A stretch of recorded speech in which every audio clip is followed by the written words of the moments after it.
Welcome to the Flipped Classroom. This is an introduction to the Flipped Classroom, what it is, and how I have implemented it in the 2013-2014 school year, and what lies beyond, what's next for the Flipped Classroom. So the first thing people usually ask about flipping the classroom is, what does this mean, flipping the classroom? Literally, you are transforming the way learning occurs in your classroom when you're using a flipped classroom model. So let's compare the traditional classroom to the flipped classroom. In a traditional classroom, we're talking about the types of lessons where we're using direct instruction. Generally, you're standing in front of the class, sage on the stage, and the students are hopefully listening, hopefully taking notes. If you're lucky, you can get to some guided type of examples and discussion, maybe some independent practice possibly, but then you're going to assign homework to make sure that the students understand what they're doing. The flipped classroom literally turns that upside down. That whole direct instruction portion of the lesson is time shifted to the student's home. You have prepared screencasts for the students to watch at home on their own time when it's convenient to them. They take notes. Then they come into class relatively ready for deeper learning and understanding. They understand the concepts. They're ready to go possibly to deeper levels. And so what that allows you to do in the flipped classroom is spend much of your time individually working with students as they work through that deeper level of understanding. So how does this work in my classroom? Well, the left-hand column here, what my classes look like before flipping. Prior to class, students would work on the previous homework that they had. And this was troublesome because they may not have fully understood the concepts. And so they're trying at home, often trying their best to work through the homework, but they can't, or they have a lot of trouble. Prior to class, when students walk in, they have very limited information about what to expect. Certainly, I would post objectives so there'd be some idea of what's going on. And so at the beginning of class, I would check their homework, make sure they understood it, try to diagnose where they needed help. During class, direct instruction typically would be the beginning of the lesson. Students would try to follow along, and we would have some time to work independently on problems. Activities, although I'm pretty good about having activities in my classes, there just wasn't that much time for them. Class is basically a race to get through the objective and get through the material, hopefully get some practice in before they have to go home and do more independent practice. With a flipped classroom, different situation. Students watch the screencast before a new standard begins, and then they take notes and questions on it. I have a certain format I use for that, and we'll talk about that in a second. Students then, when they come into class, they have to have any kind of questions that they had from the screencast listed, and that's where we begin. So after checking to make sure they've taken their notes, we begin class with what are the questions the students have, which gives me a great idea where the students are with the material and being able to pinpoint where their needs are. And so in class, we basically have two types of classes. One is where they're going to do independent practice with help from me. So lots and lots of practice in class as opposed to out of class when they may not understand the material. And so in my second type of class in a flip model is activity classes, where we're really taking the material that they've learned and we're applying it. We're learning about it. We're getting really under the hood. We can do so much more of that with a flipped classroom. The best part of the whole thing is that now I get to spend most of my time working individually with students. Complete differentiation, the ability to go one-on-one with the students, which was sorely lacking in the previous model where I'm just trying to get through the material. A couple of misconceptions we got to clear up here. The flipped classroom is not about teachers just being able to sit back and do nothing after they've done the screencast. It's not about just an online class or an online video kind of thing.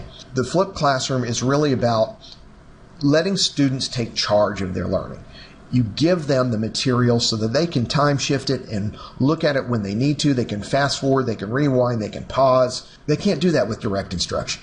It's not about replacing teachers with videos, and it's not an unstructured sort of thing. It really gives the students total control over when they learn the material, and it gives them the power in class to get the help they need. With the flipped model, in class, they're spending so much time engaged with each other because a lot of the discussions and interaction are with peers and with me. So, oh, by the way, it's a great thing for students that are absent and are increasingly busy students. Flipped Classroom is wonderful for them because the screencasts are time shifted. They can actually get the material when it's convenient to them. And then they come to class ready. A little bit about my process, the steps that I went through. I heard about the flipped classroom. I'd seen it at a couple of conferences. I'd been to some individual sessions that really got me interested in this, seeing that it worked in science and math and language arts classrooms. So I did a lot of research. I went online. I looked at a lot of different situations where flipped classroom was being applied. I also talked to a lot of teachers. I called districts where the flipped classroom was going on, and I talked to teachers in person, specifically math teachers, to see how it was working, because I learned a lot from that. I didn't want to just roll into something that I had seen in a conference. I really had to do a lot of research first. And then I beta tested it in the spring, in May of 2013, on a few students in a geometry class, but it was enough for me to see the power of it. And so early on in the summer, I made the decision, flip calculus and pre-calculus. I sent letters home to the parents that were going to be in those classes for the most part, and to get them ready for it. I also sent, once I had the rosters in August, I sent them letters letting them know what was going to happen, giving them the address of my new website. So preparing parents for this and students for this is critical. So what did I learn from research? I learned that flipping is very successful wherever it's been. If it's implemented properly, it's been successful. I also learned, very importantly, that students really, for their main screencast, they want to see their teacher, or they want to hear their teacher. I have Khan Academy and other web screencasts as a source, but I've created my own personal screencast for my students. And I got a lot of tips on what makes flipped classroom successful in talking to teachers and doing my research. I also learned, by the way, I had a misconception that flipping was primarily for older kids, middle school, high school, but actually I've seen now in my research, I've seen lots of examples where elementary school classes are being flipped with great success. So it is not just a middle school and high school thing. Okay, so my process, I actually made the decision to purchase Camtasia Studio, which is what this is being recorded on. So I then began creating screencasts for the first quarter of 2013 to 14 school year during the summer for both pre-calculus and calculus. And then I created a virtual math engineering website in early August as a place to kind of synthesize all this information. In a flipped classroom, there are almost always two concerns that come right to the forefront. Honestly, the very first time I sat in on a flipped classroom session, these were the two things that came to mind right away. Well, what about those jokers that don't watch the screencast? And what about students that just don't have access to the technology that you need?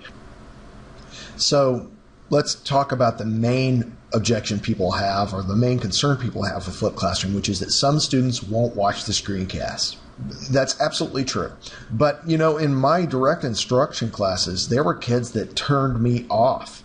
There were kids that sat there either politely or impolitely and really didn't pay attention at all. However, I have reduced that dramatically through making the students accountable for watching the screencast by checking their notes the next day and counting this as a participation grade. It is absolutely critical, by the way, that students watch the screencast prior to coming to class for the flipped classroom. This has only happened a handful of times in this first semester that I've done this. Student accountability helps minimize this. And I have a process that I use, which is called WSQ, where they watch the screencast, they take their notes throughout, then they actually have to summarize it. In addition to their notes, they have to summarize it in their own words. And finally, at the end, they have to either come up with a content question or questions about the material, or they actually have to create their own examples using the information that they've learned. So let's talk about the second concern, and that is that students won't have access to the technology to be able to watch the screencast. But there are ways to work around that. I have students that have no cell internet access, but they do have computers. So For that student, I provide them a flash drive or a DVD, whatever's convenient for them, so they can actually watch it on their computer at home. For students that don't have cell, internet, or computers, I have that too. I create a playable DVD for them to watch on their TV. So the students that have technology issues, one of those two things this semester has satisfied their needs. Some basic observations. This has worked very well. Students are in control of their learning much more than they were before. It personalizes the learning for them. And also, this is the way they learn so many other things anyway, through screencasts, through the internet. It gives them the freedom, it gives them the control to learn when it works for them. You know, when we cram all this knowledge into them in 6 periods, 7 periods a day, it's tough on them. Being able to time shift this away from school helps a lot. An interesting side effect, which I did not anticipate of this, is that I have so much more energy. I'm not spending all my time worried about delivering the content perfectly, which isn't going to happen anyway, worrying that they got it. I have so much more energy to spend with the students individually. So some data. The calculus semester average is up by 4% as compared to last year. Their post-assessments on the units are up significantly. In pre-calculus, the semester averages are about the same, but we're covering new material. This is Common Core, pre-calculus, much tougher rigor in the material. So the fact that the semester averages are about the same is significant. So what's next for me? Spend a lot more time improving the activities in the face-to-face time that I have. I've fallen into one of the 5 traps of the flipped classroom, which is not adequately preparing for the fact that you're going to have a lot of good extra time. So I've got to work on that.